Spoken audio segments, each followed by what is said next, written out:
রাধে রাধে বন্ধুরা, জয় গৌর জয় নিতাই। তোমাদের আনন্দময়ীমা লীলা কথা শোনাচ্ছিলাম।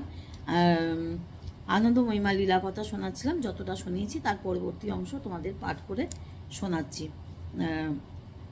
এমন জগৎজননী স্বরূপা মাতা স্বয়ং দীক্ষিত হওয়ার ঘটনাটা মোটেও স্বাভাবিক নয়।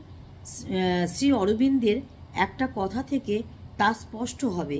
তার কোনো এক ভক্তের মুখে থেকে শোনা গিয়েছে যে একদা শ্রী অরবিন্দ বলেছিলেন, জগতে এমন অনেক সাধক, ভক্ত, যোগী ও মহাপুরুষ হইয়া গিয়েছেন, যাহারা আপন আপন সাধনার ফলে মুক্ত হইয়াছেন, এবং কিন্তু যাহারা স্বয়ং মুক্ত হইয়া অপরকে মুক্ত করিতে পারেন, এরূপ মহান ব্যক্তি সংসারে অতি বিরল।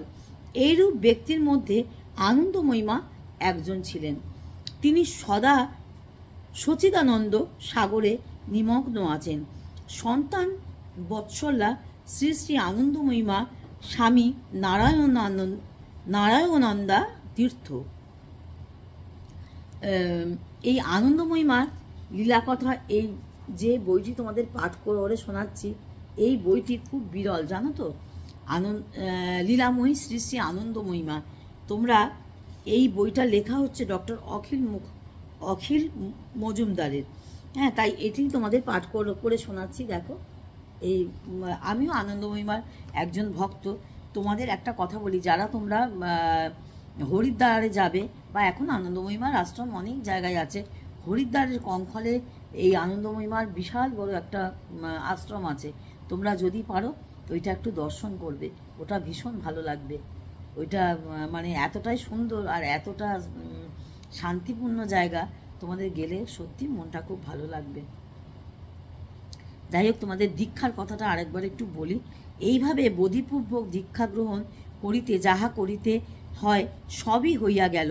তাহার পরপর কর ঘুরাইয়া যখন দীক্ষামন্ত্র জপ আরম্ভ হইল, তখন ভোলানাথ জাগিয়া দেখে যে এই শরীর জপ করিতেছে। এই শরীর তো কখনো কর ঘুরাইয়া জপ করে নাই, এবং কেউ উহা এই শরীরকে দেখাইয়াও দেয় নাই, কিন্তু আপনা আপনি কর ঘুরাইয়া জপ চলিতে লাগিল। ভোলানাথ ইহা দেখিয়া আশ্চর্য হইয়া গেল, কিন্তু পরদিন যখন নিজে জপ করিতে গেলাম, তখন দেখি সব ওলটপালট হইয়া যাইতেছে। পরের দেহে আবার ওই অবস্থা আসিলে আপনা আপনি জপ হইয়া যাইত। এইভাবে এই শরীরের দীক্ষাও হয়ে গেল। আজ এই পর্যন্ত বন্ধুরা, ভিডিও বেশি বড় করলাম না। তোমরা সকলে পুরো ভিডিও দেখে বন্ধু করো, আর ফুল ভিডিও ওয়াচ করো, নইলে কিন্তু বন্ধু থাকে না, বন্ধু কেটে যায়, আর চ্যানেলেরও গ্রো আপ হয় না। বারবার যদি সাবস্ক্রাইব কেটে নেয়, বারবার যদি ওয়াচ টাইম কেটে নেয়, চ্যানেলের গ্রো করে না, জানো তো। চ্যানেলের গ্রো করতে গেলে সঠিক নিয়ম মেনে বন্ধু করতে হবে।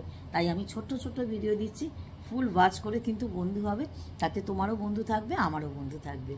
আমিও তোমার বন্ধুত্ব পেলাম, তুমি আমার বন্ধুত্ব পেলে, একে অপরের পাশে হাত ধরে সকলে এগিয়ে যেতে পারবো। সকলে ভালো থেকো, সুস্থ থেকো। রাধে রাধে, জয় গৌর জয় নিতাই।